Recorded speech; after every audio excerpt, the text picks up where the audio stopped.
morning, everyone. Today is Thursday, January 22nd, 2026. And we're here for a work session.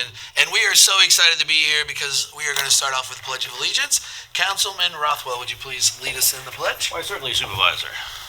I pledge allegiance to the flag of the United States of America and to the republic for which it stands, one nation, under God, indivisible, with liberty and justice for all. Well, that is fantastic. Thank you, Mr. Rothwell. And we have a few announcements today, and we will begin by wishing a big happy birthday to Councilwoman Joanne Waske. Happy birthday. Happy birthday. Very much. turning 30 Again. again. I'm not going. Yeah, that's absolutely fantastic. And you have an announcement on your birthday. Would you like to make an announcement today about? I do, although I think that my birthday is very exciting because I do love celebrating my special day.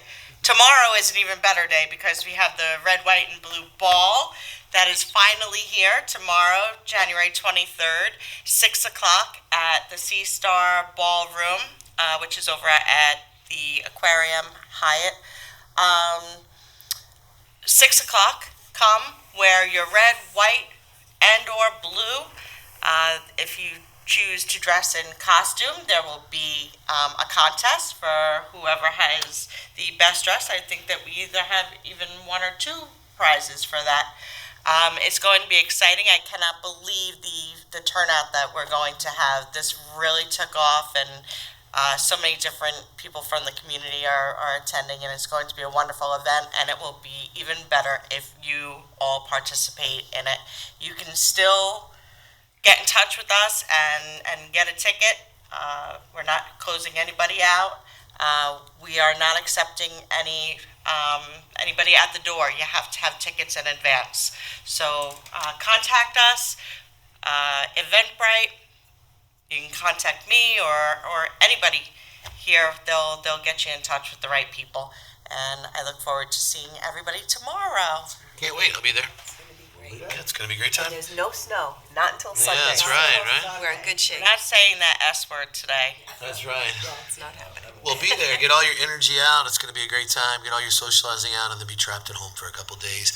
Because that is the next thing. Is we're prepping for our incoming snowstorm, as everyone on Long Island is, and so we are excited about people being able to be home together and celebrate. But we need you, if you're home, to make sure you listen, pay attention to the announcements, and if you're parked on the street, to make the job easier for our highway department by clearing staying off the street and doing all those wonderful things. Also, if you have an elderly neighbor or someone that is confined, please check on them. Make sure that they're okay and see if they have provisions beforehand and all of that wonderful stuff. Our grocery stores appreciate the business right before a snowstorm. So, all that said, we also want to, if you weren't watching last night, provide one more update regarding the Peconic River associated with the sewage discharge. We want to announce that the Suffolk County Health Department made a statement, unremarkable and do not suggest any sewage-related contamination. And they said all of the indicators levels show that all samples are well below the standards for bathing beaches. So again, thank you to Tim Allen from the Sewer District Superintendent and his amazing staff for their quick and actual response, and so excited to have him. So any other council? So you can go swimming tomorrow. Yeah, polar bear plunge. We actually have a polar bear plunge being planned for March for the East End Emerald Society kickoff for the parade for St. Patrick's Day. It's exciting stuff. Yeah, we got good stuff going on. Yeah. There are people that go in the water. So Bob, did you have another announcement? Yeah, just quickly, East End Arts is having an opening.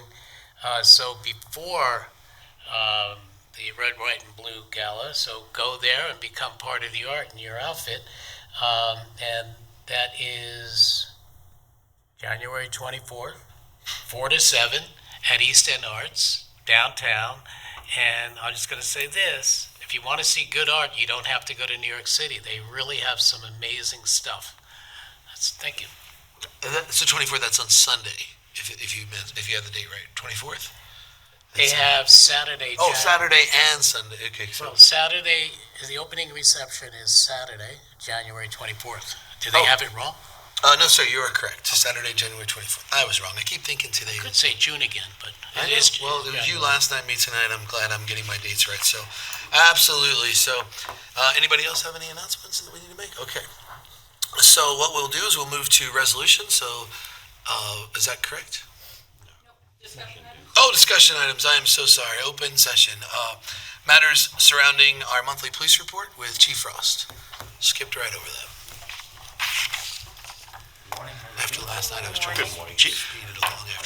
After last night, I wanted to microwave our meeting today, so. So this is going to be for 2 months. We didn't do November. This is November and December's report. So we'll start with November. Bless you. So we had a total of 2653 for our incidents for November. Criminal incidents are 130. No, it's October. Yeah. I mean, the report is here. Absolutely. I don't know, It's great to see it trending down. That's great. obviously the DCJS chart, page 3 and page 4, breaks down what crimes were actually committed for this period. So, obviously, shoplifting has trended down, but that's hopefully will stay like that. I do want to ask how you guys want to proceed, because I think because it started a while ago, reporting on overdoses. A lot of the times, we're classifying them first of all, there was none in November. There was no Narcan, non-fatal ODs, and there was no fatal ones. But the fatal ones, we might have to change how we report, because a lot of times when the ME report comes back, the death is actually attributed to another cause, and it's not really, it wasn't drug related. The person had a heart disease, and so I think I'm going to make that change, if that's all right with you. It might be a little bit delayed until I actually get the actual report from the medical examiner's office on what was the cause of death, because most of them, even though they were using some illegal substance, a lot of there's other comorbidities that cause the death. The medical examiner is usually about 6 months out, but it'd be nice to help for the end of the year statistics anyway. So Okay. if you can adjust them, I think it'd be a good thing. Yeah, because I'm reporting them as, everyone's like, oh, that's a fatal, but, like you said, 4 months later. Somebody has a cardiac arrest when they're driving and they hit a pole or another car. Yep.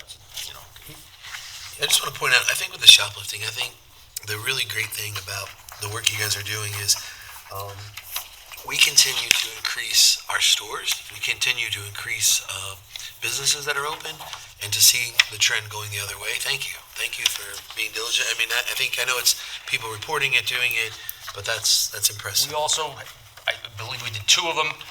Our crime control and our COPE units actually got together with a loss prevention representatives from the various stores on 58 that wanted to participate, where they came out with extra people on such a dates and flooded their store, and then we were waiting on the outside. So, people hopefully getting the idea, Now, so if a store missed that, like if there's a new manager and they're watching today, or somebody's watching home and they know somebody, is there a way they can get in touch with you to be part of that, or to connect Sure. and say? Call 631-727-4500, extension 362. That's Lieutenant Devereaux, extension, and he'll put the people in contact. Because I know sometimes we hear from stores and they're like, oh, we have this problem, and it's a great way for them to know, so thanks. Chief, with bail reform, that's just a slap on the wrist, right? Correct. Yeah, and that's, people need to know that. And I know that Ray Tierney, my understanding is if you get arrested 3 times shoplifting and it adds up to a certain amount, then you can file some stronger charges. Well, if they steal over $1,000, it goes to a grand lawsuit, so that's a felony, but they're still going to get out. And we have been taking a simple trespass, and then when they go back, and because that removes their right and privilege to actually enter the store. So then that, we actually can charge a burglary, which we have done in the past. So that moves up to a felony. That's a good tactic because the governor's doing nothing for us. And that doesn't require any monetary amount on the burglary. I think everybody realizes bail reform has to be fixed, and we'll keep putting pressure on the state. So, You were right. I wish everybody realized that, but I don't think they do. yeah, well, I mean, everybody at this table. Oh, yeah. I guess I'm sorry, context. So yeah, but I think that's definitely, and as far as the five of us, we'll continue to help you put Thank you. pressure on the state. So Yep. Can I just ask Sure. a question, Chief? Do we have a way to parse out DWIs from motor vehicle accidents or criminal incidents? Do we have a chart that shows DWIs for the months? I thought they were. I believe I it's thought on it was here. on there. Yeah. Where? Driving while under the influence on page 4. Oh, I'm sorry, it's not in that front. Yeah. Okay. How is that doing? For November Seven. and December? 17 in November. Been, pretty consistent. 21, 14, 17. I don't know. I have to look at December's when we get there. We do have an officer at DRE school, drug recognition expert, currently, and he still has to go down to Philadelphia for a week to do observations and get certified. So we'll have 2 of them now. We have one of the best in the state that's on your force for that, just recognizing it and keeping people safe. So hope he keeps up the great work. Yep. All right, we can move to December.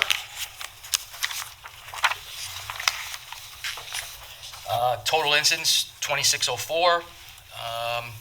Criminal incidents, 106. That's a significant drop from even November. So I can't take all the credit myself. It's kind of crazy. But yeah, we're just clicking along here. Simple assault was down.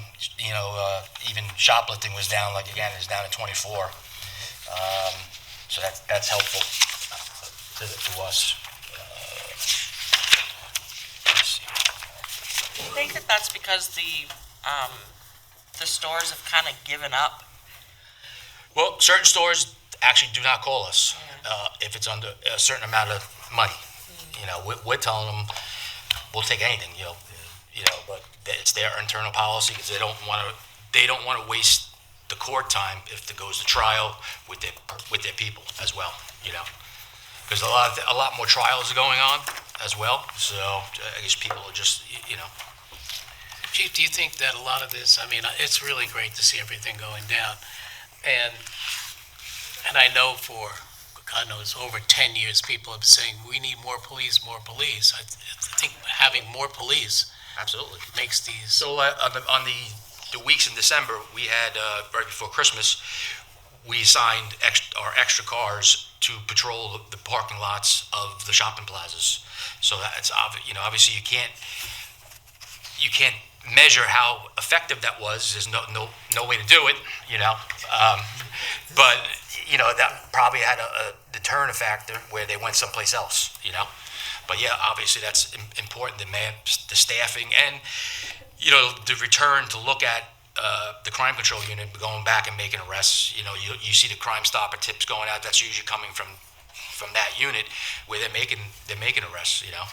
So it's important. Absolutely.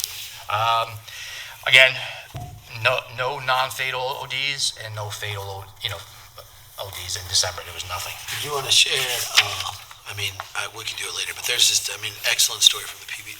Not story, but life-changing, altering that you shared last night at the meeting from the PBA thing. Where they saved a life, and just absolutely, thank you. Yeah, there's so many, but there's absolutely. Do you have any questions, or you? I just wanted to see how we're doing overall. So I'm super proud. You guys do an awesome job. Let's put that right up front. How are we doing just in terms of addressing the panhandling side of things down on Main Street, behind Diggers, through the parking lot? We still got people wandering around, and it's still like, so how do We actively, obviously, arrest these individuals. They actually, you can't hold them. They go right back out. They get about probably like 6 to 8 dockets. Actually, probably Victoria would know better. But we call 911 and give a description, or how do you, like, what's the best way? When I walk downtown, I tell the businesses all to call every time for every single time. So, That's what we just want to get, it's the public's help as well. So if you're parking a car and you're approached, pick up the phone, call the Yep. police, and then get right over there. That's the thing, the only way to continue Correct. to enforce the and deterrent. we deal with them all the time, just the level of the It's offense. less, so you're doing great, but just The want to keep level of pushing. offense is not there, and again, it's in the courts now, it's, Victoria, again, we've had multiple individuals with probably 8, 10 tickets for whatever, whatever it is, so. Wait, before you go, I Yep. just want you to let everybody know what's on order for downtown on the water. The life ring? Oh, yeah. Yeah, let them know on camera. This is Okay, great. this has come up, it came up in a civic meeting. We are going to be putting out on the waterfront a few life rings. We're just working on getting the housing so they can stay out of the weather. And they'll be eventually by the spring, hopefully up. Thank you, Chief. Yep. See that you're amazing. Yeah. Thank you so much. Yep. Anybody else have questions? Okay, thank you. Great job, Chief. No deer hits, huh? Back off the deer, huh? No way. No way. It costs a fortune for people. It's driving the cost of insurance up. No, I meant the hunters. You were. No, I was going to get to that. Yeah, No. I know. Right. Give it to him. You Give know, it to it's a him. shame. Now we're going to where the deer crossing signs are to cross, so Yeah. they're using the sign signal. It's amazing that that cars are doing better than the hunters. I knew he was going to do that. So, All right, thanks. you guys are. Thanks, Chief. Thanks, Chief. Thanks for laughing at their jokes. All right, our next matter is our Town Clerk monthly report. Happy birthday. Thank you, Clerk Wooten. Rooting for Wooten. Nice to have Here you. he is. Nothing earth-shaking for the December report. This is the wrap-up for the last year. There's really nothing outstanding on it. I did do a year-end report for myself for my own edification, and for 2025, we received almost 2,900 foils.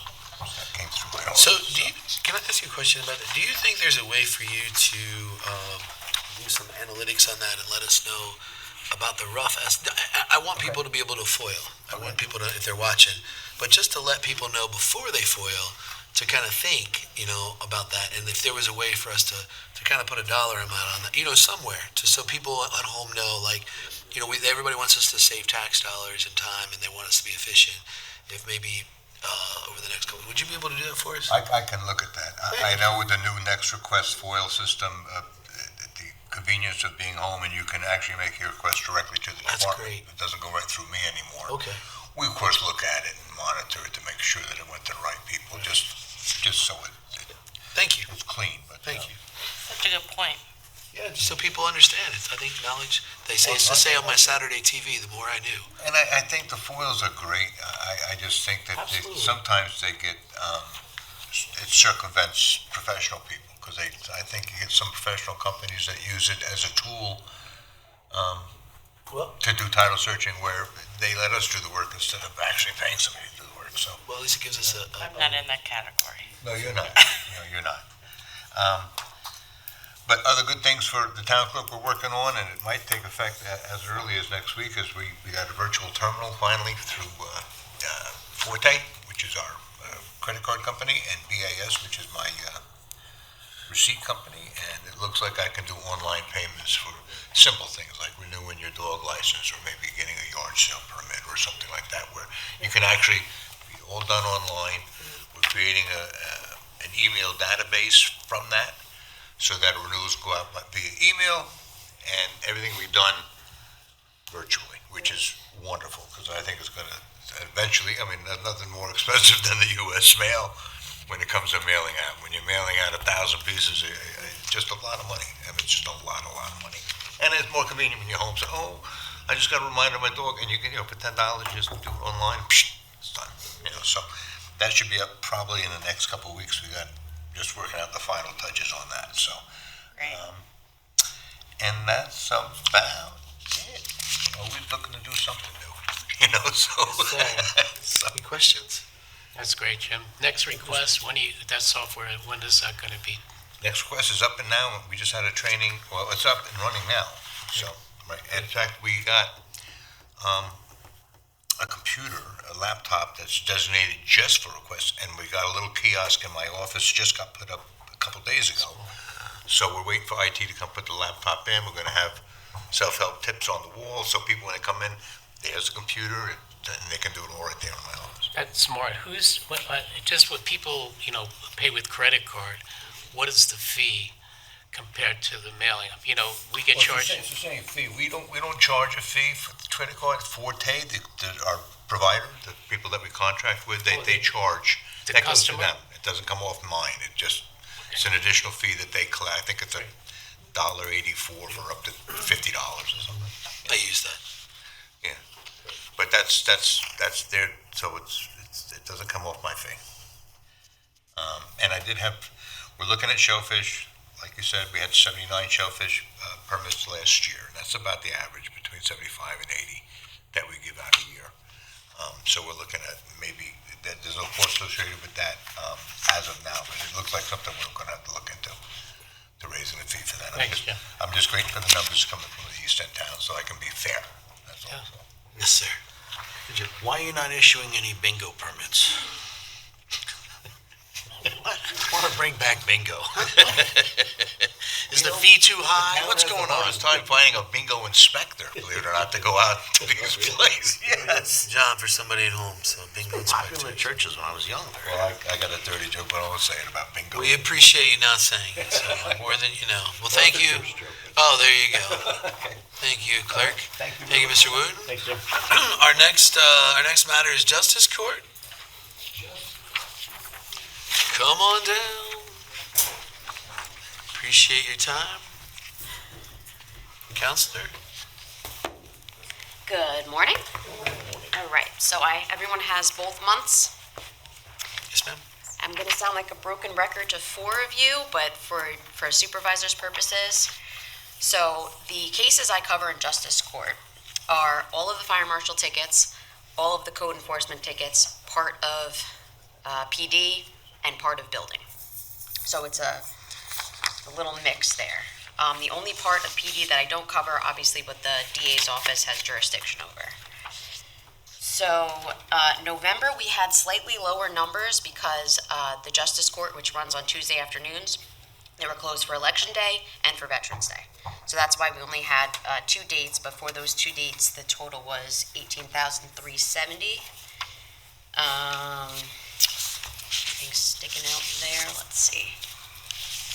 We move on to December, where December we had a much more robust total of 53,665, and we finally got some water quality surcharges. And at Councilman Rothwell's request, I calculated all of the fines and surcharges for 2025. I'll provide this. Those are the mandatory surcharges, right? Yes, the mandatory surcharges that we put into effect in the last year. So this is the first full year we have. So, as you can see, we took in, and now another disclaimer that I'm sure most of you are sick of hearing me say, this is just fines that we imposed. These are not fines that were collected. It's up to the Justice Court to track who actually comes in and pays those fines, but these are fines that were imposed by the judge, either by guilty pleas, being found guilty at trial. We had a ton of trials this last year. So our total for 2025 on fines and surcharges was $394, $394,000. That would have been bad. It was just $394. And then the surcharge amounts for blight, that's the $11,490. That could go into your park benches, your picnic tables, those things. Again, we have to make sure that people, are actually coming into Justice Court and paying those fines, because these are just potential numbers. A lot of time, it's indigent people that are being fined. Yes, So so that- we're not really gonna be able to. Exactly. So that takes me to the next, the human, I don't know why I wrote trafficking there. It's human, it's not human trafficking. It's, I didn't realize it was I was gonna say, I didn't realize that it was so rampant. I was rushing this through this morning, sorry. It's human services surcharges. That was $8,840. I was alarmed. Yeah, go ahead I and read cross it like that out. 5 times. Well, Okay, so that's 8,840. Those, the human services charges, most of those are your, as Chief Cross had mentioned, those are your panhandling, your open alcohol, your public urination. Most of those are homeless, so the chances of them paying those fines are slim to none. Okay. So the amount that is collected on those is I could guarantee it's much less than what was imposed. And water quality, we don't see those too much unless we're in Supreme Court. So those are my yearly totals. The human services surcharges, I understand, as you mentioned, we will not collect it all, but what type of things can we use that for? So it could be for treatment, for, Can CAT get some of that money? I'll look into it. I don't see why not, but I'll definitely look into that. But again, this is just what was imposed. Yeah, I understand. And this does not cover any of the Supreme Court cases. This is just our totals for Justice Court. So if we factor those in, it would be a lot higher, obviously. Yeah, a lot of trials this year. Had a big trial win last week, but I guess I can't talk about that because I'll talk about it next month. There we go. Because it's going to be in the January report. But I would like to highlight on that, the judge imposed an interesting sentence. The sentence was, and I think this is going to happen a lot more often, the sentence was about $10,000 in fines. It was all the max fines for every charge he was found guilty of. And what he did was he suspended half of the sentence so that if the defendant comes into compliance, they won't have to pay it. So they'll pay the first $5,000. If they come into compliance within 60 days, they'll be relieved of the other $5,000. The idea of that is that, yeah, that money should go toward getting your building permits, getting your rental permits. So it's a unique way that kind of reflects, what goes on in Supreme Court, but at the Justice Court level. That's great. And if they don't, then they got to pay the full $10,000. There's nothing we can do about that. We're happy with our Justice Department. I think you guys do Yeah, a great things job. have been going very smooth there. We've been really cranking some things out. So Thank you. What happened with my favorite case? it is on for next Tuesday. Got adjourned? Yes, it did. Okay. So I was going to say, it was the 16th it was on for, right? It was on the 13th. It got adjourned for 2 weeks. The attorney for one of the defendants did not show up. Oh, So it is on for final on the 27th, next Tuesday. okay. We appreciate what your entire department does, and we know it takes not just a time toll, but sometimes mental stuff. So thank you for doing this and helping our town. Thank you. Good job. Any other questions, comments? Happy birthday. Thanks for your totals and so forth. Appreciate that. Thank you. All right, thanks. All right, code enforcement. You get to be next. Come on down.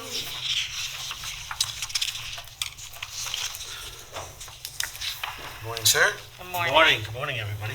How's everybody doing? Great. Okay, let's jump right into code. All right, I did a yearly report for code for 2025.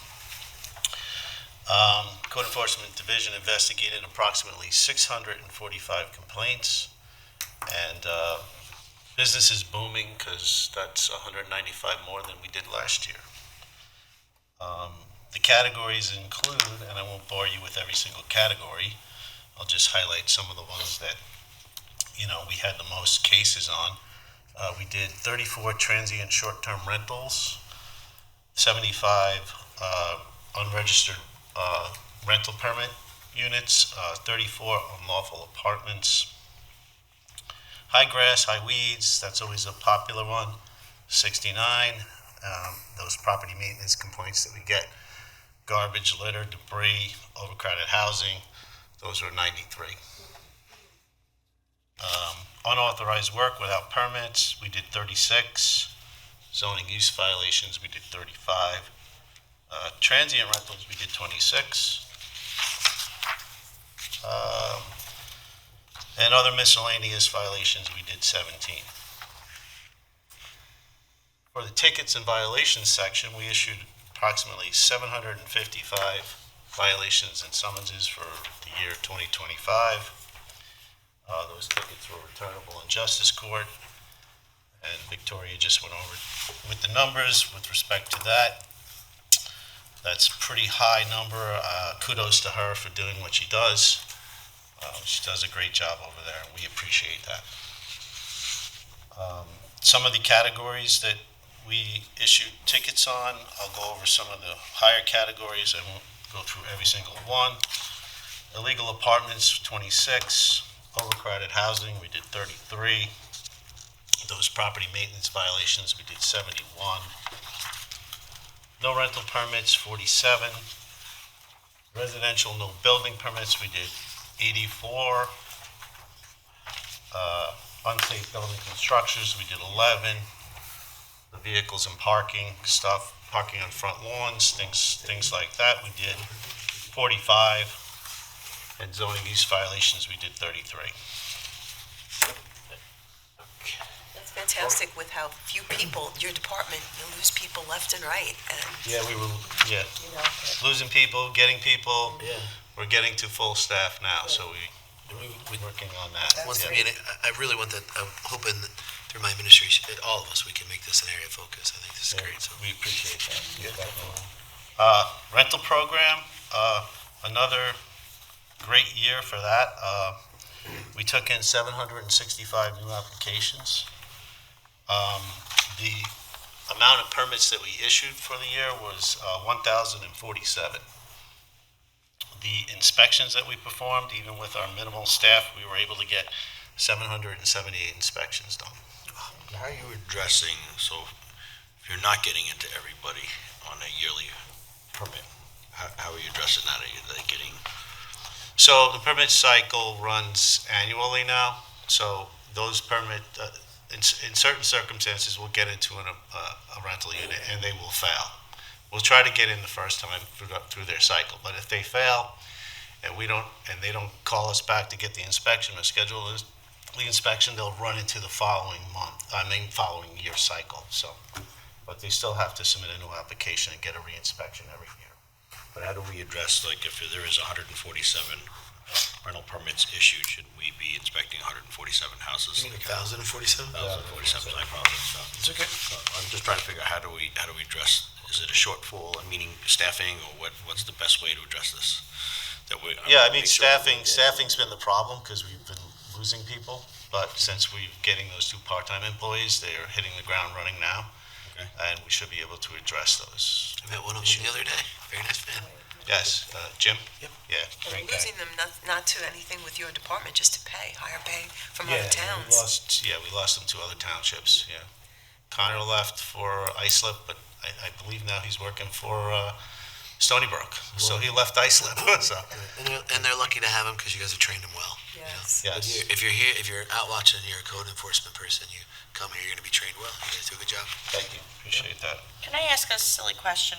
Sure. Last weekend, It's her birthday. She can do whatever she can wants. do Ask whatever any she question wants, she yeah. wants. Yeah. careful. So last Sunday, I was in town and I was going down one of the side roads, and I go down this particular road almost every day, but not usually on a Sunday. And on so many properties, there were just cars parked all over the front lawns. If code sees something like that, are they able to just go and knock on the door and investigate what's going on? I mean, to me, it was quite obvious. It's a Sunday, nobody's at work. And I know people that live on the street, that these are their neighbors. And I was like, this is what they're talking about. And I felt horrible. You know, Yeah, is there a way that we could really crack down on that? Yeah, sure. I mean, this is something that we do if we're driving down or we're going to an inspection and we see something like that. We can stop and we can knock on the door and find out what's going on with respect to the parking on the front lawn. We did adopt 2 codes with respect to that a couple of years ago, and the recent revision of our rental code now addresses that. So the rental properties have to have a survey with their driveway on it, and they're not permitted to park off the driveway. So. I've called you on, if I've seen Yeah. blight like that, I Yes. agree, it's blight, neighborhood blight. Yes. To have Yeah, cars so parked on front lawns like that, it's awful. So that's the question is, so out of these, the summonses and so forth that you've written, so the 645 complaints, we'll say. Yeah. What percentage is call-in by residents or physical, like, are they calling in and registering a complaint, towards what percentage, or is it your staffing that's simply, as Councilman Muskie said, traveling through the town and going, hey, I noticed this, I noticed that, but I'd kind of be very curious to see the differential of how we're doing enforcement on our own, just through Sure, yeah. Google Earth and other things, and Yeah, yeah, traveling I get through the town, as opposed to, are we strictly relying on the residents to pick up the phone and file a complaint? Yeah, I get it. What we do is we put it in our system as patrol pickups. Those are those complaints that we see as an officer. So I can get those numbers for you if you'd like. I think I would like to see that, and I'd like to see some kind of incentive for code enforcement to be proud of, issuing more violations so that we can really start cracking down on these houses, because it's gotten out of control. And I know how busy your office is. Please, sincerely, I do know, but it's got to change. What I saw was just, that's not what I want for our town, and I know you don't either. Yeah, I think everybody doesn't, and we've spoken probably about it, and I think we're gonna bring this back here, and when we can create new revenue for our town, we wanna definitely boost your department and with the officers, because it's quality of life. Yeah. People at home, it's quality of life, everything, and so, we've talked about doing different things through the weekend. Somebody spoke last night, and also educating our public on how they can, and but I would say to the public is everybody calls you, no one calls you happy, right? No one calls, but if you've seen our code enforcement officers do something and take care of an area, please be encouraging, because that goes a long way to fuel your staff. And while we may not be able to match pay all the time, if our residents help us keep people, that would be, and also understand when you call in, everybody knows it's not your fault, maybe not, vomit their anger on your staff. That would be good, so. That's what I'm thinking of, and just, along with Councilman Waskey, is that if there's a large percentage that you're picking up on patrol, I think it validates, if we're patrolling the neighborhood and then we are writing enforcements and we're writing summonses and acting on things, I want the public then to know, by expanding code enforcement, expanding the staff, it would pay for itself. This is what we did when we went into yearly rental, permits and so forth, right? We knew that by collecting additional funding, it would actually pay for the officers themselves and have them on staff. I think it's worked out well in that sense. Yeah, I'm getting to the rental revenue. He's getting right there, there he is. It's coming.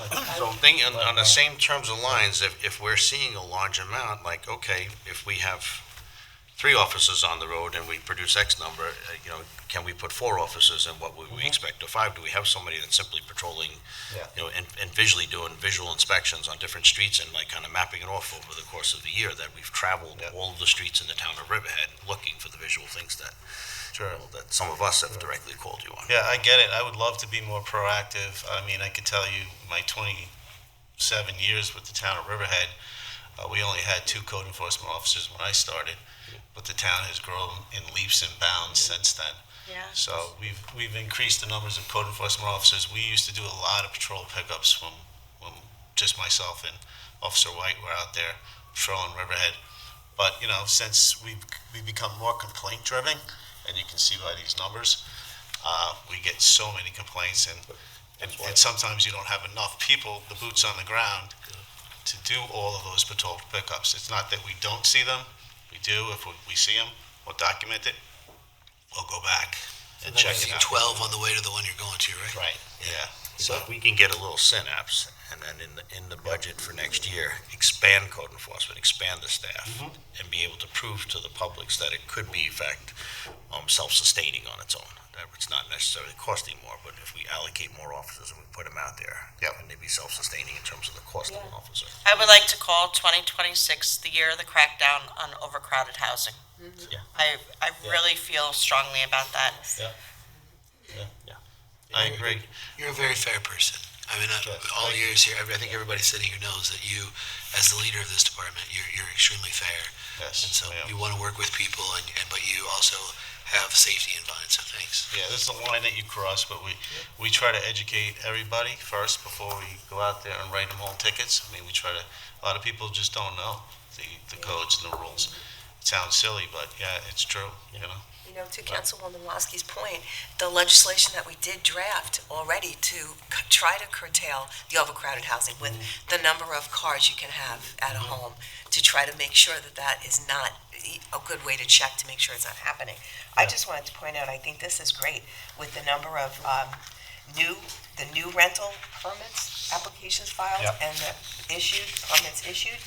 That's a direct result of the new legislation that you had passed with the town attorney's office, correct? That is, and it's also in direct relation to the new OpenGov software system that we implemented.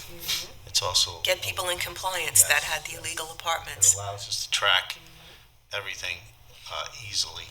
So, Yeah, no, thank you to the town attorney's office with that legislation. So talk about your generated revenue. I know you're excited to do that. Go ahead. Coming up, well, so the generated revenue for 2025 was 407,225. That's great. Just to mention, that's almost double. I was just gonna ask in comparison to last year. Right, it's great. That's what warrants you getting, I want you to have more staff. Yeah. That's what I want. Yeah, absolutely. And by creating more revenue, that's how you get there. So I don't want you to think, Preaching to the choir. I want you to understand my philosophical viewpoint on that. We Yeah, gotta get absolutely, more yeah. code enforcement officers, we need to allocate, we need to hire more. So, yeah, I have a You are comment. the direct impact of all the many departments, you're the direct impact of quality of life in Riverhead and what we see. Absolutely. Absolutely. And if you looked at the population 27 years ago and you had 2 people, and then now do the division now with the population, how many people should it be? But I have a question for you, Rich, because I know, so you train, these people come in. I need to know the cost, loss, or benefit, because when you're spending 6 months training people, right? And then we don't pay enough and they leave. So from a cost benefit analysis, we're kind of shooting ourselves in the foot on that one. And we really need to take a hard look at that. Yes. Next question I have for you is, what is the fine for when you have no building permit? If you don't know it now, I just would like you to I'd make have it to up. look it up, but I'm gonna shoot from the hip and say it's about 500 for the first. That's a problem. Yeah. So can you make a note, and we need to address that? And the next one is solid waste. If you can just, and we don't have to do this now, but I'd like you to follow up with what the fine on that is. Solid waste. Yeah, and whether or not we have a fine for hazardous waste, because there's a difference. I believe they're morphed into the same codes of That we need to fix that, because hazardous waste is, when we got to deal with that, it's a lot more expensive. You and I have talked about it, and to share with the council members, one of the goals I have for code enforcement is to have somebody around the clock actually here. And people keep telling me, oh, well, they won't be doing anything. But if our law enforcement officers go to a home for a call, or a fire department, and they go in and they see a code enforcement violation, they do have the opportunity to call our code enforcement officers who are off duty, but they're on call. Yeah. And then but that's a decision that the law enforcement or fire department has to make. And if someone's actually here, then they don't have to make a judgment call of bothering them. They just automatically do, and then it helps keep safety, like all the things you're talking about. Yeah. So I think we're all, that's I think exciting. all of our fire Yeah, chiefs I think I think our fire chiefs are well aware when they see something that Rich doesn't mind going out here, Yeah, we get calls. They make a pretty good. Well, they have to stay on scene until the code enforcement officer gets there, because they don't have the ability to come in. They'd have to set up an appointment and hope the people would let them back in. But if the Can't re-enter. but if the police department or fire department are there and the code enforcement officer gets there, then they're allowed to automatically. We enacted that code like 2 years ago.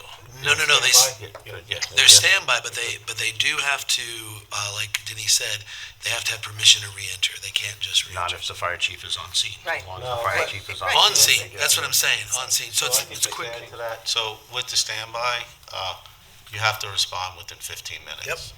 So we're there. If we get the call, we're there. We have to be. You've gotten able- compliments from fire chiefs. So thank No, you. it's absolutely awesome, but just more availability, that's what we want. So I have one more question.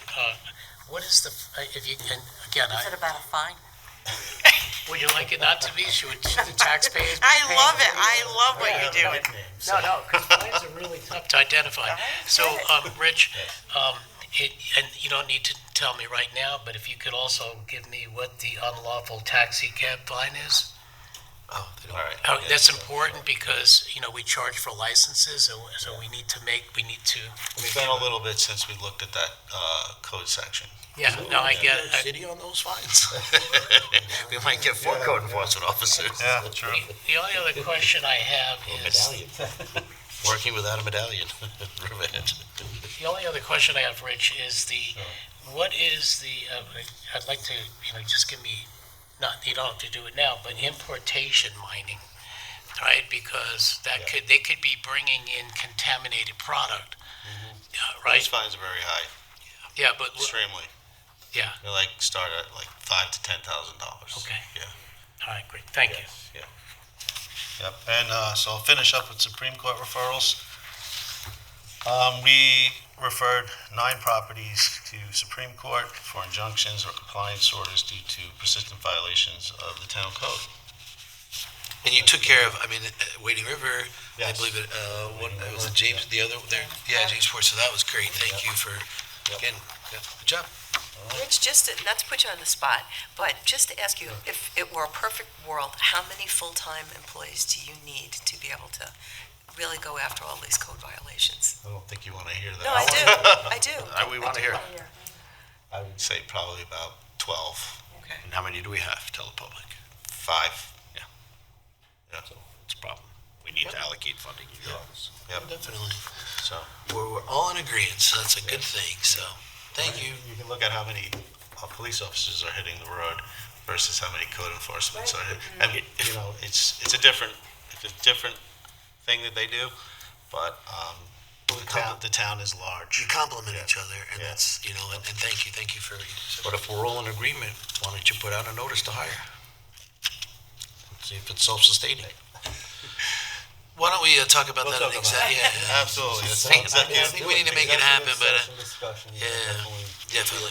Put them on commission. No, okay. I think they'll be self-sustaining. Put them on, no, that's a, No, that's not Right? good to put them on me. You're welcome. Thank you, guys. Thank you, Rich. Oh, Rich, if you want to stay up here, the next one is matters surrounding possible change in chapter 217 regarding accessory dwellings, with, Mr. Howard, Counselor Howard and Mr. Ditz. I just didn't include her. And our CDA director. Okay. So,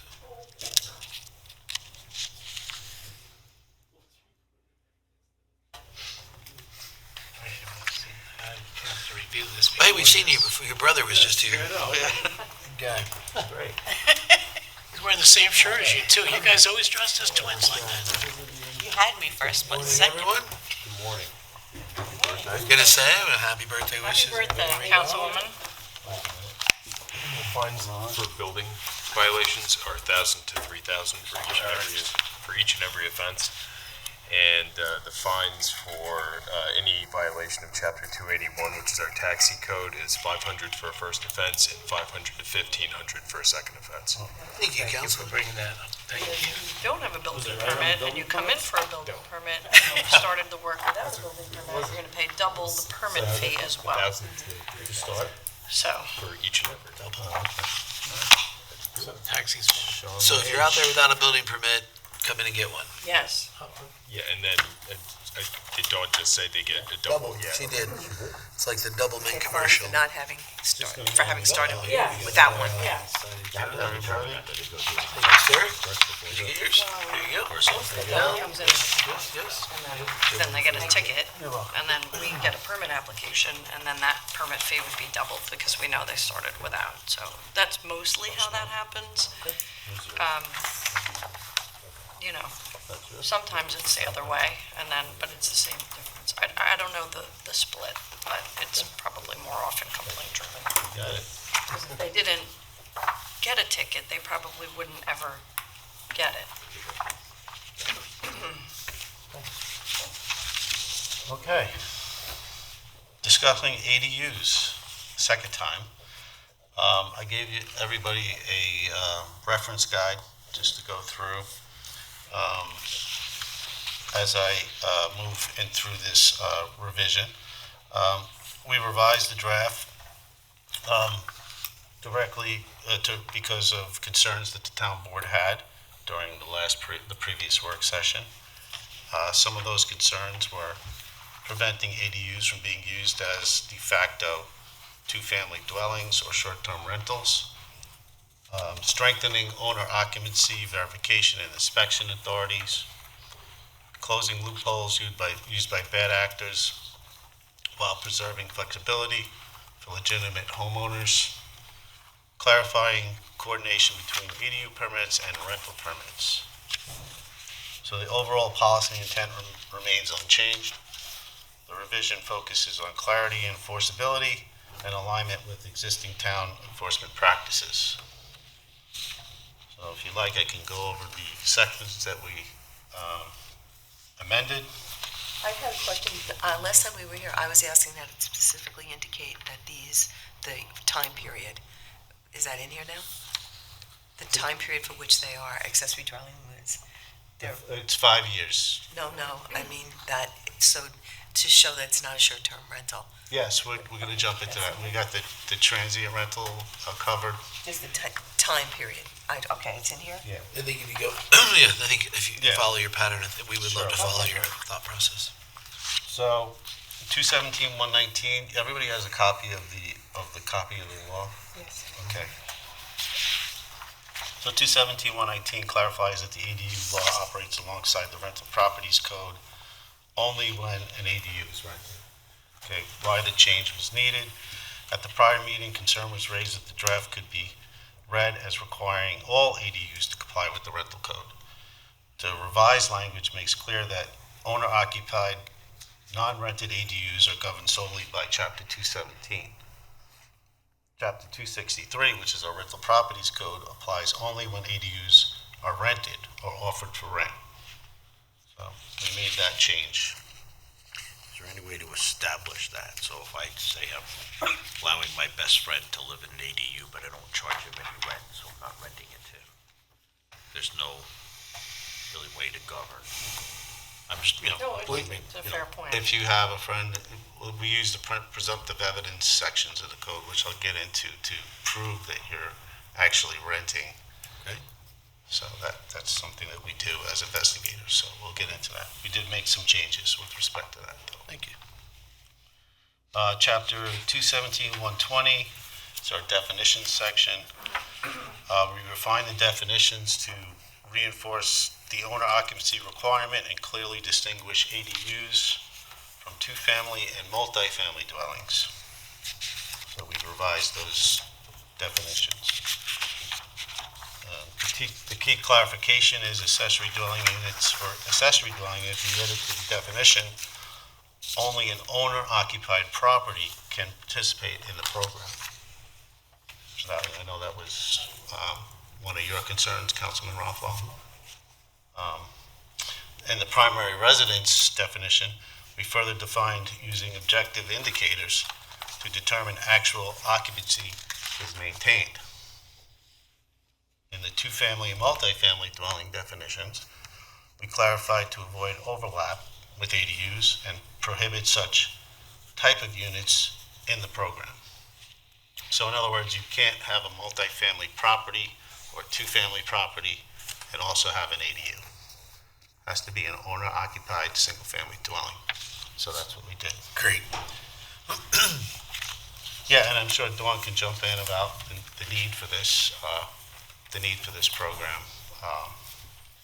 You want to just quickly talk about it? We actually have, so we did a couple of things, and we've been working on this for quite a while, but one of the companion pieces to the legislation is the participation in New York State's ADU funding program. So we partnered with Long Island Housing Partnership.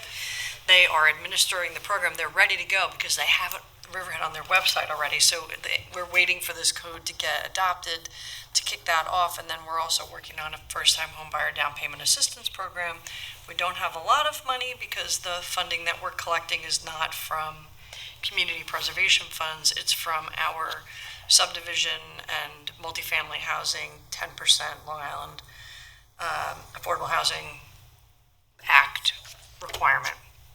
That's in the code. So if you subdivide, you have to provide a certain amount of either money or actual units on your project. So the funding is going into an account, a separate account that we want to use. I think we'll have about 200,000 in there, so we'll be able to provide, 10 or a little bit more than 10 first-time home buyer down payment assistance. You will work with the County of Suffolk. So they have a program. They screen everyone. If you are a Riverhead resident and you've applied for and received County of Suffolk first down payment assistance, you will automatically be able to get it from Riverhead the way we've set the program up. And up to the board how much you want to provide, 10 or 20. But if at the end of the day you get the Suffolk funding, and I think that's 30, you could be 40 or 50 towards your first home here in Riverhead. So those are the things that we're doing. And then if you are a first-time home buyer and you want to create an ADU to make it more affordable, this program will help you. The state's offering up to $125,000. There are, it's not without, the program's not without issues. You will need to get health department approval if you're adding bedrooms beyond the 4 that you're allowed to have on a lot. You may need to upgrade to an IA system there, which is the new requirement. The county is working on funding to assist with offsetting that cost. But I think the process is going to be a little bit of a, hack through the jungle for people. So we're going to try to give them the most help they can get. Whatever permitting they need. Sometimes they may need to go to zoning board. They're going to have to go to health department. So it's not without complexities. Any complexity that's involved with, developing new additions to homes or whatever else you're doing. So, but we hope to be able to foster, good rapport with people who come in for the program and try to guide them through it. And try to help them not be frustrated and get them settled in an ADU situation as soon as humanly possible. So that's our piece of this. But this legislation is important to kick that off. Does any of that funding you're talking about, does that apply to condos? Any first-time home. So if you're a first-time home buyer and you're going to be in an ownership situation, and the County of Suffolk will provide you with that. So the answer is yes on condos. Yes, and then the answer would be yes. So that's your TODB. And we can talk about that when you're ready. Yeah, But there's that's so much exciting stuff going on. yeah. This is But this is a very nice comprehensive setup that we have. Rich in particular, at Town Attorney's office and our office worked hard on making sure that it works. We can always work the kinks out if there are any that arise, but I think you brought up at the last meeting, I was out there, but you brought it up as this is really going to help our people stay in their homes. yes. And so this is Yep. really, this is amazing. So Can an aide stay in an ADU? Like if somebody who's working, an aide who works for an agency, they can stay there. Okay, just curious. All right. Good point. Yeah, this is one of the things that I think we're addressing. Like, we all understand the cost of living is just astronomical on Long Island. But I think I can tell from personal experience that my parents are in their 80s. And like when you start to look at like assisted living complexes, the cost of it is just astronomical. So it would mean them selling everything they have, putting it into it, using up any funding that's left before any government assistance kicks in. I think the ADU unit allows somebody, I would be more apt, I'll just use myself as an example, to build like an ADU unit that I can have my mother there, that I can simply walk a few steps to the Jason to check on her, make sure she's okay, or check on dad, whatever it may be. And I just think that that's something that I think everybody, as we get older in life, starts to stress out and wonder, like, how do I take care of mom? How do I take care of dad? And I think the ADU is a great tool that we can use. I'm not interested in the renting side of things and putting them out and bring them in for additional income, but that's going to help young buyers and other things. I just seem to be on this, being more focused on like our elderly. So as we go, how do we keep them close at home? Because a lot of people don't have, like, my bedrooms are full in my house. So if my mother and my father want to come in, it's like, I don't have a room for, and so we need to, this is a good potential tool that somebody can say, well, if they did sell a house and I had the money and I built an accessory dwelling unit, can I keep them close to home? That's what I'm just thinking over. We're having Justin edit this down and send this clip to your mom now. Yep. So she knows how she's getting it.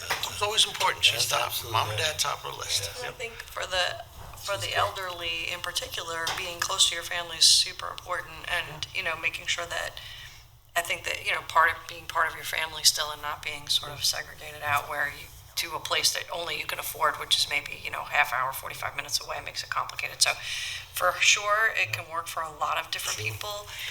We hope that it does. We all have intended to get this squared away and up and running. So. I wanted to, if I could, if I may, I just wanted to say that I think the big key distinction here is accessory dwelling units offer stability in neighborhoods as opposed to short-term rentals, which are hotels. Correct. And this, where our legislation here is to help the homeowner and keep a neighborhood stable, that it must be more than 29 days of rental.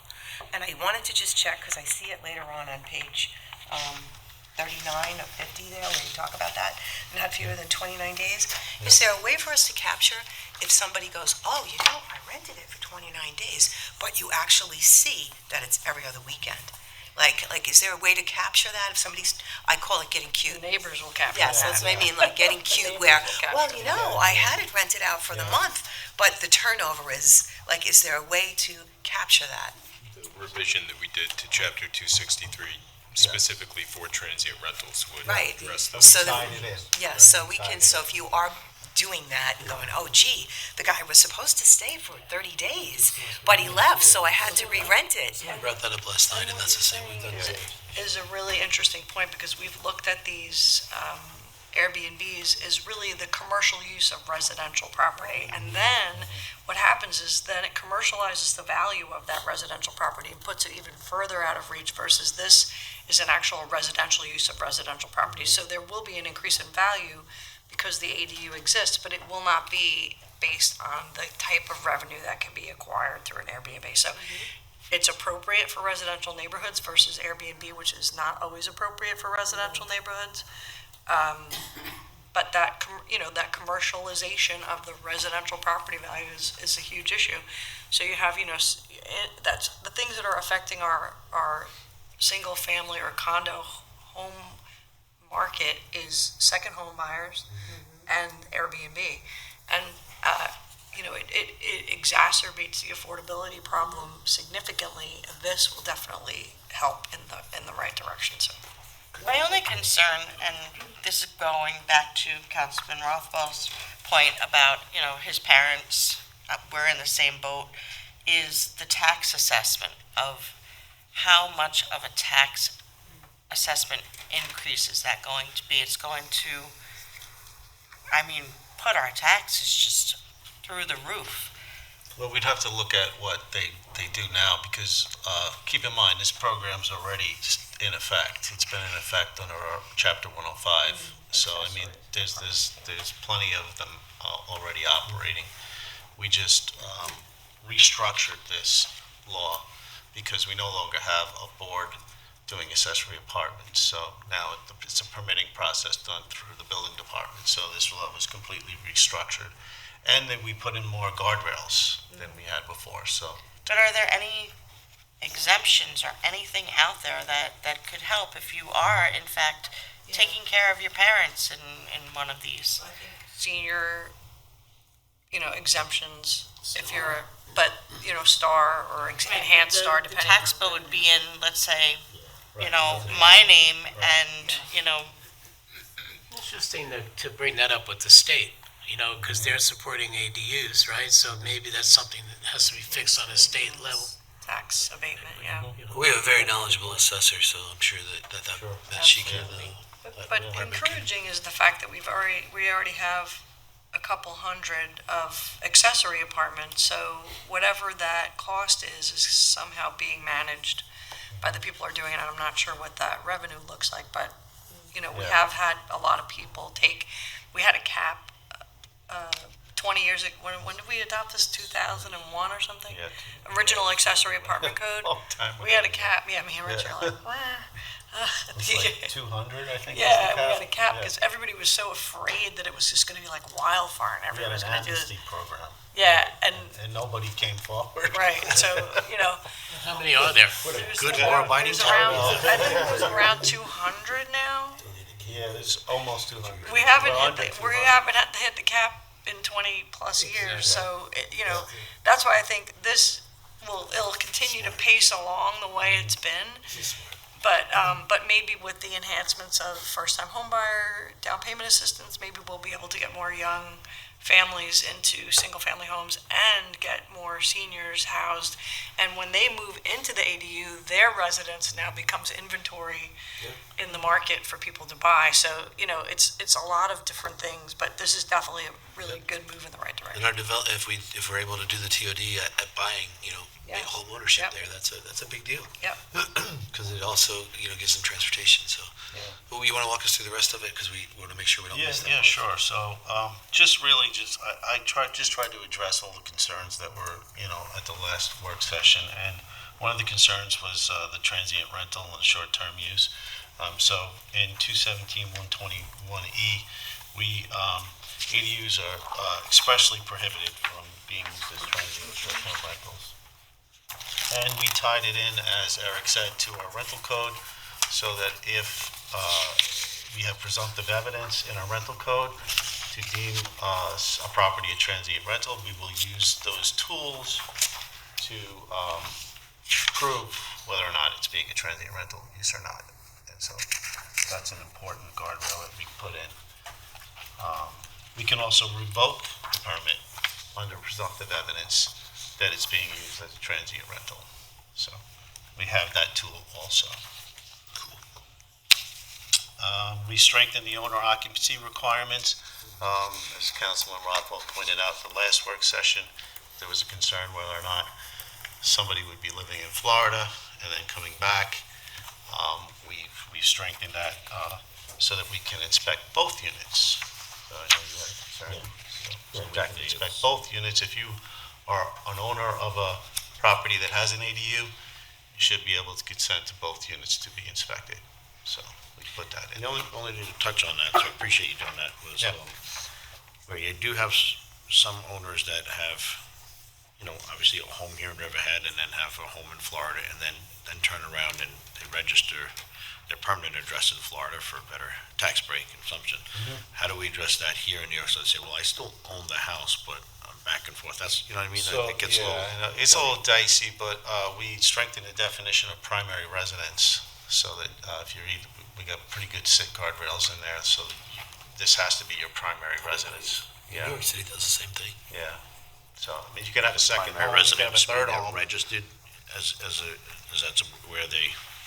where you're So do they vote in domiciled. Riverhead, or do they vote in Florida? You know what I'm If saying? you're a resident of Yeah. another state, Yeah. this cannot be your primary residence legally. That's what I'm Yeah. looking for. So, Yeah. and they are not eligible for it. Not eligible, correct. Yeah. Thank you. So, So in that definition of primary residence, we added objective factors, one of them being address for voter registration, driver's license, motor vehicle registration, other government-issued identification, utility usage patterns and billing records consistent with continuous residential occupancy, location where the individual customarily sleeps, receives mail, conducts day-to-day living activities. Those kind of factors were added in specifically for that definition, to address those concerns. There's other municipalities, both. there's It's an other, excellent point, so that's why it was put, yeah, yeah. there's other Yeah. municipalities in our state that they look at usage, and if you're in their municipality at a certain amount of time and trying to pay out of state taxes, they actually go ahead and tax you here. Yeah, so it's good stuff. People trying to loophole. Great. So the rest of it is, if an ADU is rented, we made the requirement that they do need a rental permit, and they do have to provide proof of a rental permit within 30 days of getting approval for an ADU. So if they don't supply that approval and it's being rented, we can revoke the permit. And we We expanded, as I discussed earlier, we expanded the presumptive evidence provisions in 217-126, which includes any false certifications, any single meter misrepresentation, any use patterns that are inconsistent with the property as being maybe a two-family as opposed to a single family with an ADU, and any transient rental activity.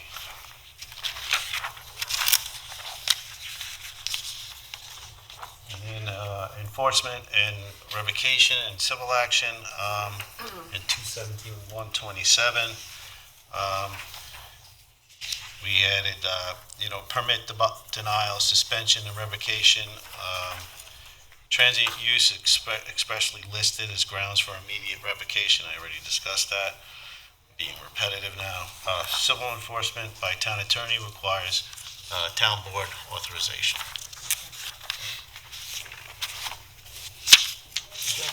Thank you. Any questions? Anything else? Very good job, Rich. Thank you, Eric. Thank you. So, for the next town board meeting, can we put in a resolution to publish and post? Absolutely. Absolutely. Sure. So before we end our work session, we just have one more item we'd like to take care of. If we could call our town board coordinator to the front.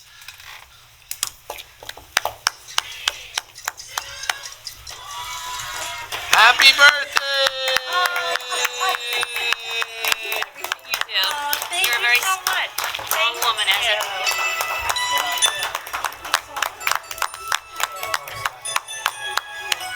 Thank you. I didn't think that these were for me as you were coming. Yes, they are. Thank you. Thank you to the town of Riverhead for allowing me to do something that I love every day. Thank you to all of you. It's a pleasure working with all of you. Thank you. Rich, Bob would like to know what is the current fines for not wishing a councilwoman a happy birthday, and can we increase those fines? They should be pretty high. Happy birthday. Thank you. So before we, I believe, so we'll be closing our work session and moving to go into executive session. I'm hoping for all that's, yep. First and second, to move into executive session to discuss the following. Sorry, I was there. So that's okay. We're going to do matters surrounding change of status of an employee with Councilman Howard, and matters surrounding change in status of two police officers with Officer Frost. Contractual, we'll be doing matters surrounding license agreement between the town of Riverhead and LI Carding Experience with Kern and Hurley, and matters surrounding contractual agreement for stenographer services with HULSE. So, can I get a motion? So moved. All in favor? Aye. Disagreeably to Bob? All opposed?